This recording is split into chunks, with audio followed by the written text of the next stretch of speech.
ایک زمانہ تھا جب آفتاب نگر پر بادشاہ زمین کی حکومت تھی۔ ریاست امن، خوشحالی اور روشنی سے بھری ہوئی تھی۔ بادشاہ کا وزیر عام محمود اپنی عقل، وفاداری اور دیانت کے سبب پورے ملک میں مشہور تھا۔ بادشاہ ہر اہم مشورہ اسی سے لیا کرتا تھا۔ انہی دنوں شہر میں ظافر نام کا ایک لالچی اور چالاک تاجر داخل ہوا۔ دولت اس کے پاس بے شمار تھی، مگر دل تنگ اور نیت میلی تھی۔ ایک روز وہ بادشاہ کے حضور حاضر ہوا اور بولا، جہان پناہ، میں آپ کے لیے ایک عظیم خزانہ لایا ہوں جسے جل محل کہا جاتا ہے۔ یہ دولت صدیوں سے سمندر کی تہوں میں چھپی ہوئی ہے۔ وزیر عام محمود خاموش نہ رہ سکا۔ حضور، اس تاجر کی آنکھوں میں لالچ صاف جھلک رہا ہے۔ ایسا تحفہ کبھی بغیر قیمت کے نہیں آتا۔ احتیاط سے کام لیجیے۔ لیکن بادشاہ زمین لالچ کی چمک اور خوش فہمیوں میں پھنس گئے۔ انہوں نے ظافر کی میٹھی باتوں پر یقین کر لیا، مگر جل محل کا اصلی راز صرف نور جانتی تھی، جو سمندر کے کنارے اپنے آبائی مکان میں رہتی تھی۔ ظافر کے آدمیوں نے نور کو تلاش کر کے زبردستی باہر گھسیٹ لایا۔ اگر تم نے خزانے کا راستہ نہ بتایا تو یہ تعویذ تم سے چھین لیا جائے گا۔ ہمیں سیدھا راستہ دکھاؤ۔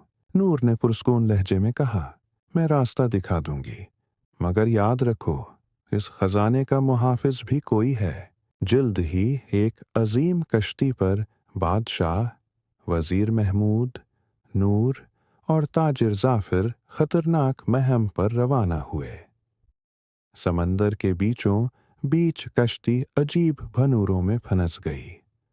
نور پانی میں غوطہ لگا کر ایک خفیہ راستہ دکھانے لگی۔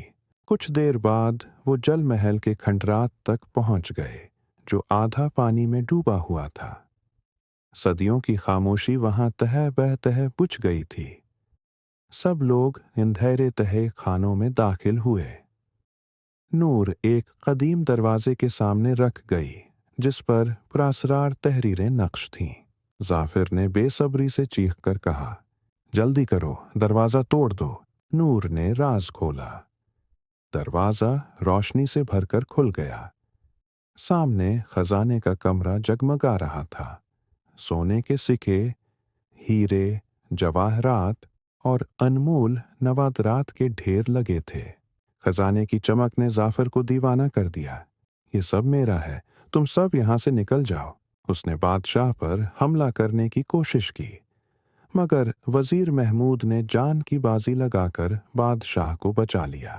لالچ میں اندھے ظافر سے ایک ہولناک غلطی سرزد ہوئی۔ خزانے کے کمرے کا نکلنے کا راستہ بند ہو گیا۔ اب وہ اندھیرے میں تنہا قید تھا۔ اچانک جل محل کی چھت گرنے لگی۔ پانی تیزی سے اندر بھرنا شروع ہوا۔ ظافر چیختا، چلاتا اور مدد کے لیے پکارتا رہ گیا، مگر جل محل نے اسے اس کے اپنے لالچ کے ساتھ سمندر کی گہرائیوں میں دفن کر دیا۔ نور نے عقل مندی سے بادشاہ اور وزیر کو ایک خفیہ راستے سے باہر نکالا اور سب جلدی سے محل سے دور چلے گئے۔ بادشاہ زمین نے سبق حاصل کیا۔ لالچ کا انجام ہمیشہ تباہی ہوتا ہے۔ آفتاب نگر واپس آ کر بادشاہ نے وزیر محمود کی وفاداری کا انعام دیا اور نور سے کہا، آج سے تم جل محل کی نئی نگہبان ہو، تاکہ کوئی دوسرا لالچی شخص اس راز کے قریب بھی نہ آ سکے۔ یوں انصاف قائم ہوا، لالچ مٹ گیا، اور آفتاب نگر دوبارہ امن و خوشحالی سے روشن ہو گیا۔